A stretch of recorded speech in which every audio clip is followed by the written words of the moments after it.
Hi, and welcome to Off the Diamond, brought to you by Slo-pitch for Autism. My name is Paul Holland, one of the conveners.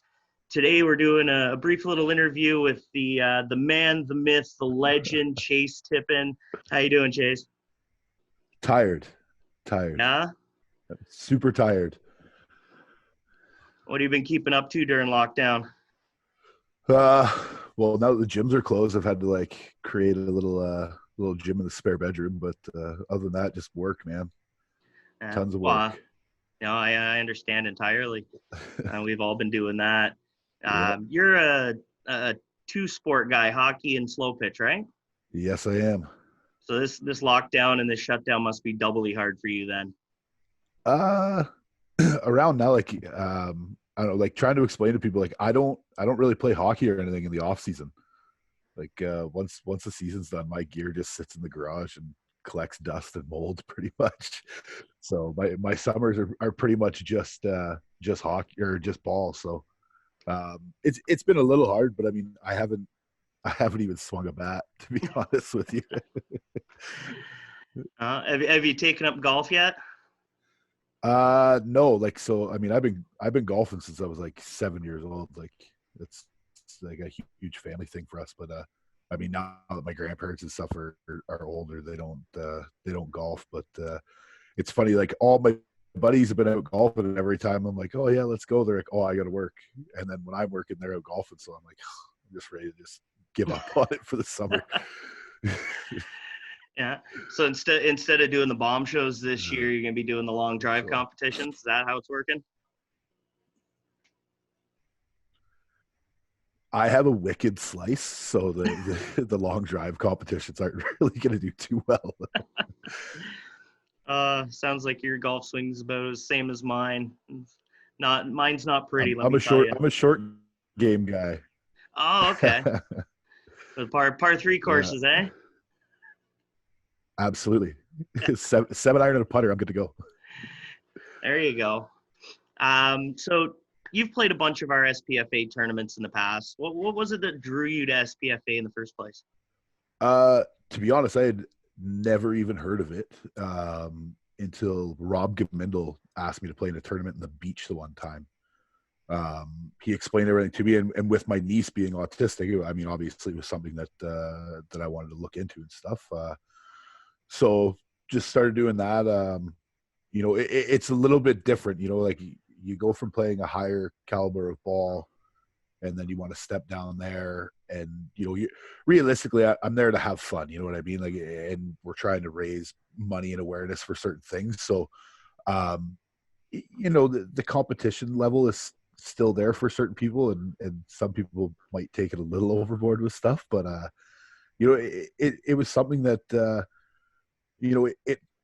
it kind of gives me a weekend off in a sense. Like I still get to play ball, I get to have a little bit of fun, stuff like that. But I mean, it's more about the cause of it, right? So when I got asked more and more by people to play, I was like, yeah, I'm absolutely going to jump on board for it. So, and then especially now with CIS, kind of helping it with stuff and NSA and everything, it makes more sense for me, right?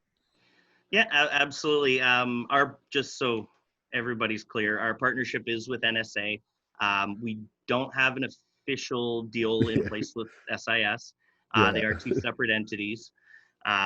We have our own brand, so we kind of compete a little bit with SIS. But there's enough room for both of us. We like to think so. Yeah, And for sure. great guys over there too. They always are welcoming for us at their events. So that part's great. Do you have anything that you've seen or been a part of at one of our tournaments that just stands out in your mind? Um, are we talking good or bad things? Well, preferably good. uh, I mean, good things for me that I like about it is it's almost like a pretty tight knit community with everybody that plays them. So I mean, you constantly see the same teams and stuff like that. Um, I shouldn't even say it's an issue, but it's something that I'm kind of like, oh, is realistically there's a bit of sandbagging that goes on, and I mean it raises the competition a little bit, but I mean there's a little animosity between people, and then they're friends away from it, but it's I like the way that goes, but I mean there's some people that almost get offended by it in a sense. Yeah. Well, with our tournaments too, I mean, at the end of the day, there's no cash prize. So, No. most people just come out for fun. And, when you have teams that do, play a lower division than what they should, it really, it just shows that there is a level of competitiveness to our tournaments as well. Yeah, for sure. And then, it's really hard though, because we're spread out so far now. This summer we were supposed to be coast to coast, uh, but COVID happens, so that'll be a Yeah. next summer thing. Yeah, for Um, sure. but I mean, it's hard to judge and track all the teams and all the players, Yeah. short of going the NSA route where everybody has rankings, and Yes. we just don't have the time or the personnel to do that. Yeah. But yeah, I mean, like, do you have any the first tournament you ever played for? So it was with Sega Beach, right? Yes. Yes. And I think I remember that. I think I was there for that. You were pitching, I was and doing all then kinds of stuff.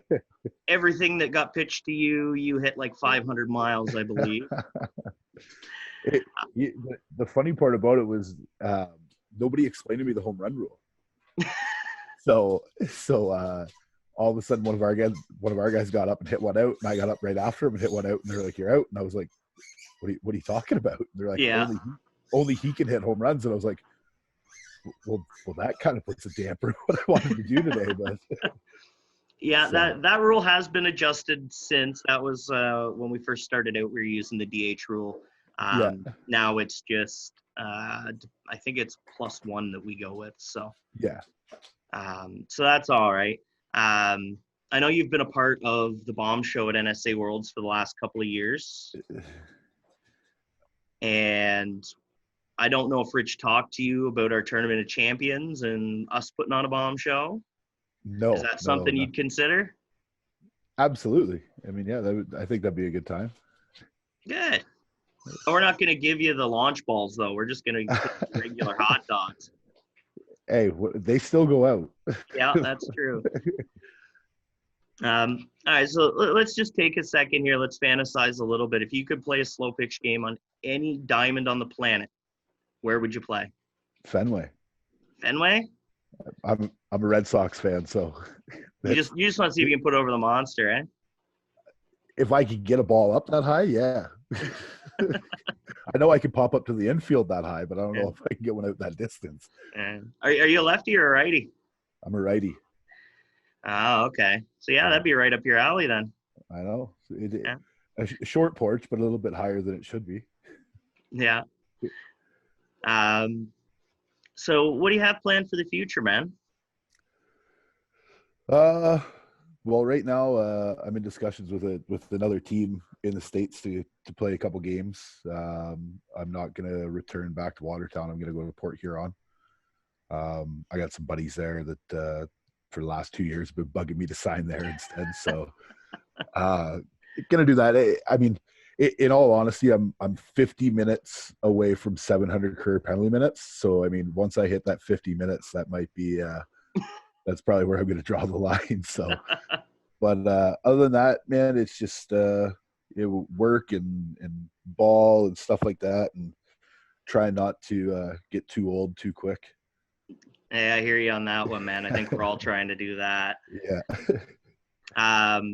So in terms of our tournaments, and you said your niece was autistic. Yeah.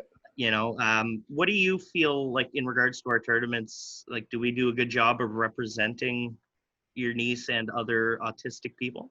Absolutely. It was again the first tournament I played. Nothing was really explained to me going into anything. I didn't know what was going on, and they explained like the payouts to families and the money raised and stuff like that. And I'm like, okay, like this could definitely be something I could get on board with. And it's, in all honesty, the way you guys do it and how clean cut you are about it, it makes things very smooth. It's a smooth process for a lot of people. And I mean, I know the hell that my sister has gone through with my niece and stuff like that. So stuff like that helps them, right? And I mean, when when you're dealing with a young child that has certain issues and outbursts and stuff like that, and medical fees and everything, it that little bit of money helps, and it goes a long way. So I think you guys are doing a great job with what you're doing, and I mean, obviously I'm hoping that it grows more than what it is, and yeah, I mean, just keep doing what you guys are doing. Awesome. Thanks, man. Yeah, hopefully we'll get past all this COVID stuff and we'll keep growing. I mean, it was getting crazy. Yeah. I know I was scheduled to run, I think it was close to 40 tournaments this summer, was what I was supposed to do. I'm already 20 have already gone by that have been canceled. So, Jeez. it's rough, but it gives us a chance to do stuff like this and talk to players. And so, Yeah. I mean, that's kind of a bonus for us. One last thing I want to do before we go is we're going to play a little game of rapid fire questions. All right. All right. I got 10 questions for you. Okay. Just first thing that comes to your head. All right. Okay. What's your biggest pet peeve? Offended people. Lobster or steak? Steak. Favorite bat? Last year's Easton Rismondo. Something on your bucket list? See a game at Fenway. Favorite beverage? Blue Gatorade. Favorite sports nickname? Oh, I don't know. Probably meat. I think we've already covered this, but favorite baseball team? Red Sox. Place you'd most like to vacation? Aruba. Favorite movie? Oh, Legend with Tom Hardy. And last question, if you're a wild animal, what animal would you be? A bear. Awesome. Thank you for taking the time today, Chase. We appreciate it. No problem. Thank you for watching. You can check us out on Facebook, Instagram, Twitter, and YouTube. My name is Paul Holland. And this is SPFA Off the Diamond. Thanks for watching. And don't forget to click the like and subscribe button at the bottom.